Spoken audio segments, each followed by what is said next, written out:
Hello, Pittsburgh. Please have a seat. Robert, thank you for the introduction and for sharing your story about being a third-generation steelworker and a Marine Corps veteran. Where are you? Over this side? There you are. Well, I want to thank you for your new president, by the way, Dave McCall, who's been a friend of mine and a friend of a former president. We miss him, but it's great to have you, Dave. You've been a good friend. And we're both longtime friends. We're both longtime friends of Tom's as well. We miss him dearly. Dave, you're doing a great job in his footsteps, and it's just going to get better in my view. There's an expression that comes to mind. You go home with them that brung you to the dance, and you brought me to the dance. No joke. The mayor and I are buddies. I told the mayor, and I mean it sincerely, the first outfit ever to endorse me as a 29-year-old kid running in a tough year for United States Senate, make me the second youngest man ever elected to the Senate, was a guy named Huey Carcella. And back in those days, we had a big steelworkers. We had a lot of steelworkers in Claymont, Delaware, where I was from, because they worked in Worth Steel Company. And I'll never forget coming to me and saying, "We're going to get your help." And I came out to Pittsburgh, and steelworkers endorsed me. It changed everything. Nixon won my state. Nixon won my state of Delaware with 60% of the vote, and I won with an astounding 3,100 majority. And it's thanks to you. I really mean it.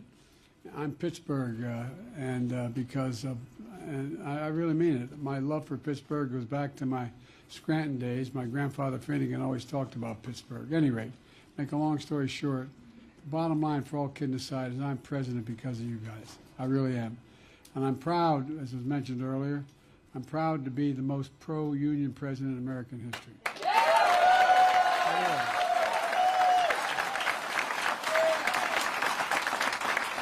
Well, I was raised, it ain't labor, it's unions. Unions. I had an uncle who say, "Joey, you are union from belt buckle to shoe sole."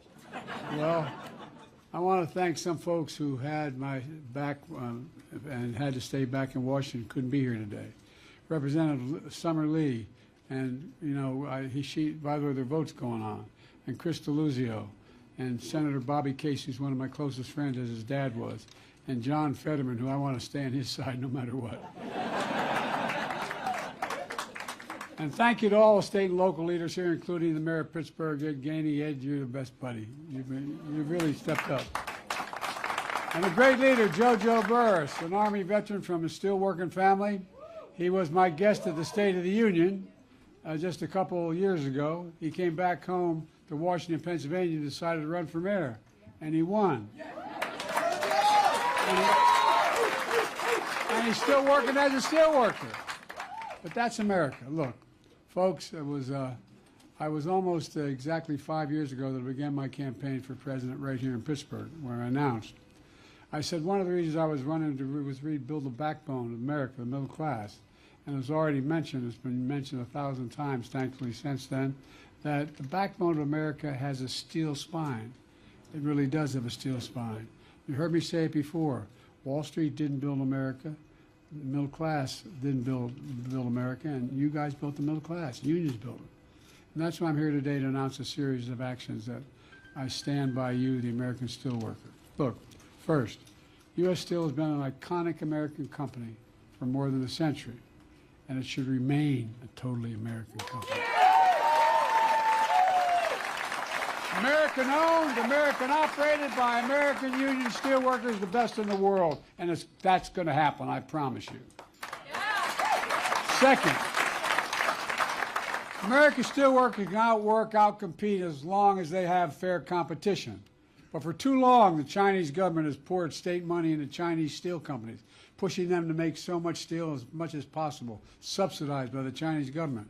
Because Chinese steel companies produce a lot more steel than China needs, it ends up dumping extra steel into the global markets at unfairly low prices. And the prices are unfairly low because China's steel companies don't need to worry about making a profit because the Chinese government has subsidized them so heavily. They're not competing. They're cheating. They're cheating. And we've seen the damage here in America. You know, back in the early 2000s, the Chinese steel began flooding the market in steel towns all across Pennsylvania and Ohio, who were hit very hard. Between those years, 2000 and 2010, more than 14,000 steel workers in Pennsylvania and Ohio lost their jobs. 14,000. Let me ask you, we're going to let that happen again? No! I promise you, and I'm not going to let that happen again. Look, right now, my U.S. Trade Representative is investigating trade practices by the Chinese government regarding steel and aluminum. If that investigation confirms these anti-competitive trade practices, then I'm calling on her to consider tripling the tariff rates for both steel imports and aluminum imports from China. And we know that Chinese steel and aluminum are being imported in America through Mexico that avoids the tariff. And just yesterday, I had a delegation down in Mexico meeting with AMLO, the Mexican president, to address this issue. Mexico and the United States are going to work together to solve it, I promise you. I promise you. My administration is also taking a real hard look at the Chinese government's industrial practices when it comes to global shipbuilding, which is critical to our economy. We depend on a fleet of commercial shipping vessels to carry American products around the world. Shipbuilding is critical to our national security, including the strength of the United States Navy.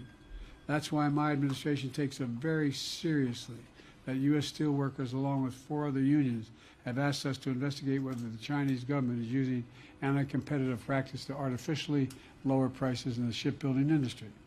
We've heard you. And if the Chinese government is doing that, and the unfair taxes undermine free and fair trade competition in the shipping industry, I will take action. That investigation is going on. Taken together, these are strategic and targeted actions that are going to protect American workers and ensure fair competition. Meanwhile, my predecessor and the MAGA Republicans want across-the-board tariffs on all imports from all countries that could badly hurt American consumers. It's estimated it would cost the average American family an average of $1,500 a year if they succeeded in doing that. Trump simply doesn't get it. For years, I've heard many of my Republicans and even Democratic friends say that China's on the rise and America has been falling behind. You may have noticed the last 2 years I've been the only one disagreeing with that. I've always believed we got it all wrong. America is rising. We have the best economy in the world, which we do. And since I've come to office, our GDP is up, our trade deficit with China is down, the lowest level in over a decade, and we're standing up against Chinese government unfair economic practice and industrial overcapacity. And we are the strongest economy in the world. In addition, and by the way, China's got more. I always say to my colleagues when I meet other world leaders, I say, would you trade places with China? Would you trade places with their problems? They've got a population that is more people in retirement than working. They're not importing any. They're not bringing. They're xenophobic. Nobody else coming in. They've got real problems. I'm not looking for a fight with China. I'm looking for competition, but fair competition. In addition, we're standing up for peace and stability across the Taiwan Straits. I've revitalized our partnerships and our alliances in the Pacific with India, Australia, South Korea, the Philippines, and other Pacific Island nations. I made sure that we have the most advanced technologies that we've developed and invented, and they can't be sent to China or because they'll undermine our national security. When I spoke with Xi Jinping, he said, why? I said, because you're using it for all the wrong reasons, so you're not going to get those advanced computer chips. Finally, for all this tough talk on China, it never occurred to my predecessor to do any of that. The bottom line is I want fair competition with China, not conflict. And we're in a stronger position to win the economic competition of the 21st century against China or anyone else because we're investing in America and American workers again, finally.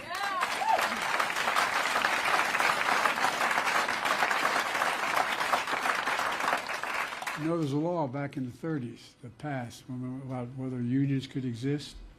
There's a provision that very few presidents ever paid attention to.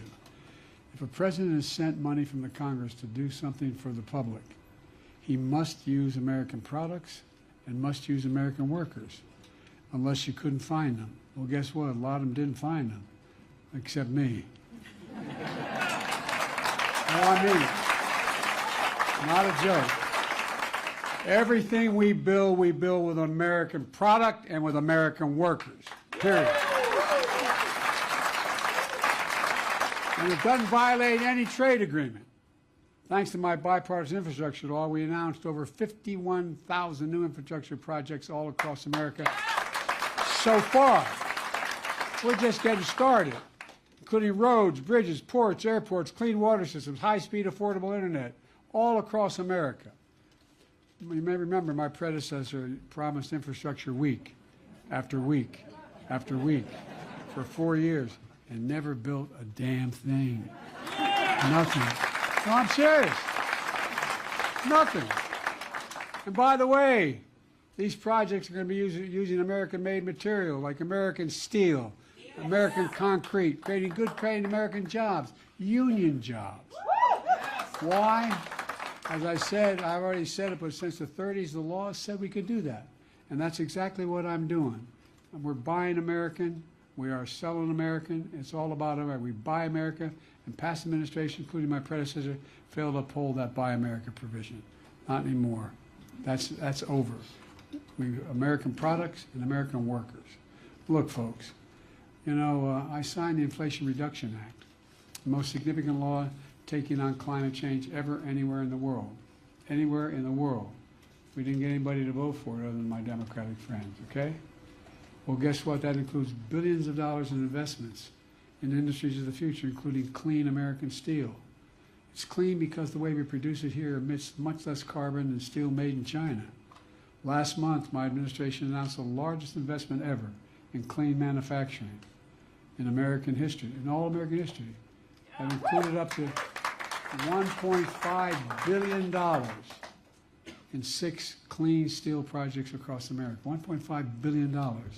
It's going to create and support thousands of union jobs, including at Butler Works and Lindora, over in Lindora, Pennsylvania. My predecessor and his Republican friends in Congress want to repeal that law. That would cut those jobs, and it would cut the jobs to repeal the law. I'm serious. I know when I say these things, you wonder, could they possibly be that stupid? I shouldn't say it that way. But I'm serious. Think about it. Just check it out. That's what they want to do, but that's not all. My predecessor rolled back protections for American workers. He opposed the increased overall federal minimum wage. He put union busters in the National Labor Relations Board. For real. Well, you know he did. Think what the board looked like before I became president. Not a joke. Not a joke. Meanwhile, since I was sworn in as president because of you, look at what we've achieved together. Through my American Rescue Plan, I enacted the Butch-Lewis Act, the most significant law for union workers and retirees in 50 years. Think what would happen if we didn't get that passed, and none of them wanted to help me. But we got it done. It protected the hard-earned pensions of more than 120,000 steelworkers. Folks, you've had my back, and I promise I have your back. We made that happen while my predecessor never lifted a finger to help. I also increased the federal minimum wage for federal contracts. People appointed to the National Labor Relations Board actually care about American workers. So far, we've created 15 million, as mentioned earlier, new jobs, a record in a term of a president. 492,000 new jobs so far in Pennsylvania alone.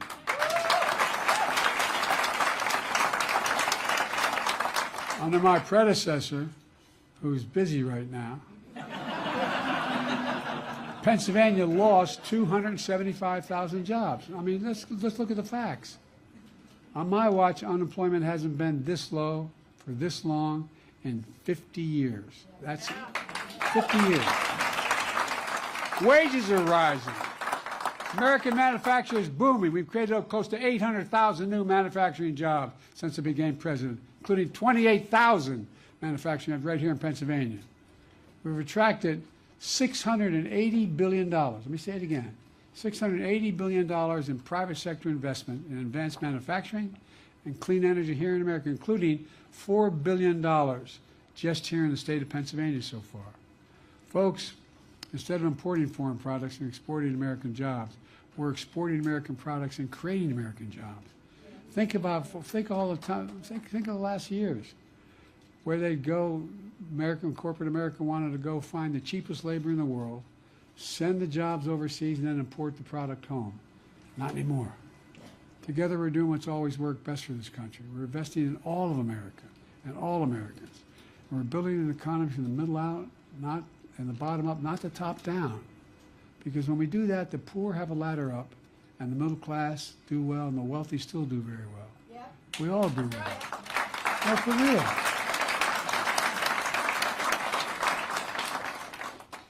Look, let me close with this. I just came from my hometown, Scranton, Pennsylvania. A place like Pittsburgh that sort of climbs into your heart and never leaves you, and it really doesn't. My mom didn't live in Scranton since she was 1954, but when you'd ask Mom where's she from, she'd say, Scranton. Scranton. Well, where you learn basic value set, like you do here. Money doesn't determine your worth, I would always be told. Everyone's entitled to be treated with dignity and respect. My dad used to say a job's about a lot more than a paycheck, worth a lot more than a paycheck, pal. It's about your dignity. It's about respect. It's about being treated with respect. And you'd say, always, I give my word, these are phrases you always use. You'd say, you know, not only being able to have respect, being able to look your kid in the eye and say, honey, it's going to be okay, and mean it. Mean it. Look, everyone deserves a fair shot, just a fair shot. And we're going to leave no one behind.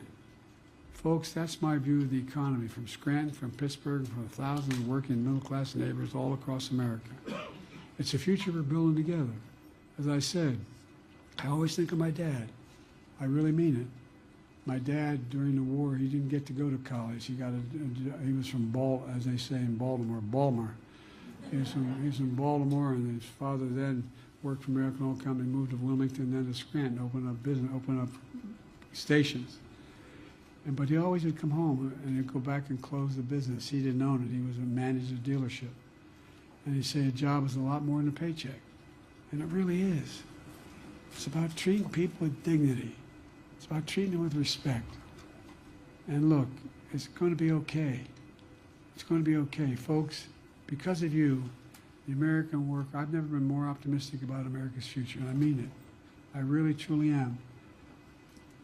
When my son died, I decided he spent a year in Iraq, and unfortunately, his hooch was next to a burn pit. And he went one of the most fit guys in his regiment, and he came home with stage 4 glioblastoma. More brain injuries for folks fighting in Iraq than any other place in the world. Remember what happened to all those firemen in 9/11? Same thing happened, because these burn pits are just awful. They put everything from human waste to and so I wasn't going to run. But what happened was, when he passed, you remember that right after that, well, you don't remember when he passed, in 2015, and I wasn't going to run. I was going to write a book about inflection points in American history, where the actions we take in a short period of time determine what happens in the next 5 or 6 decades. Well, that's one of the places we're at right now. And when those folks came walking out of those fields down in Charlottesville, Virginia, carrying Nazi banners, singing the same garbage that they sang in Hitler streets in Germany in the 30s, carrying torches, accompanied by the Ku Klux Klan, and a young woman was killed, I decided that I had to run. I had to run. Our democracy is at stake. And it really is. But you know what changed it? When you make the economy grow, when you stand up and ordinary people have an even shot, and they're not at all susceptible to the garbage that's fed from these guys. And it's pure garbage. I'm supposed to stop. I should keep going. But folks, look, you gotta just remember who we are. And I can't, well, when I left Scranton today, I wanted to go to the War Memorial that has the names of all the Scrantonians who died in World War II etched into a granite wall, because I wanted to see where my Uncle Bosie Ambrose J. Finnegan, where his name was etched, back when D-Day occurred. And on Sunday, the next day, my mother's 4 brothers all went down to the recruiting station and joined the military. Every one of them volunteered. And my uncle, and they called him Ambrose, Brosey, they called him Bosey. My Uncle Bosey was a hell of an athlete, they tell me, when he was a kid. And he became an Army Air Corps before the Air Force came along. He flew those single-engine planes as reconnaissance over war zones. And he got shot down in New Guinea, and they never found the body because there used to be a lot of cannibals for real in that part of New Guinea. And then my son volunteered to go to Iraq for a year, and he came back with stage 4 glioblastoma. And they gave, like many of you, risked your lives, and you know people who gave their lives to the country. They're heroes. But one of the things that as I was doing that today, I was reminded of what my opponent said in Paris not too long ago. They asked him to go visit American grave sites. He said no, he wouldn't do it because they were all suckers and losers. I'm not making that up. Staff who was with him acknowledged it today. Suckers and losers. That man doesn't deserve to have been the commander-in-chief for my son, my uncle. So folks, we got a lot of work to do, but I'm confident we can do it, and I mean it. I've never been more optimistic about our possibilities as a nation. So let's go out and get them. Remember, we're the United States of America. There's nothing beyond our capacity, nothing. Thank you, thank you, thank you.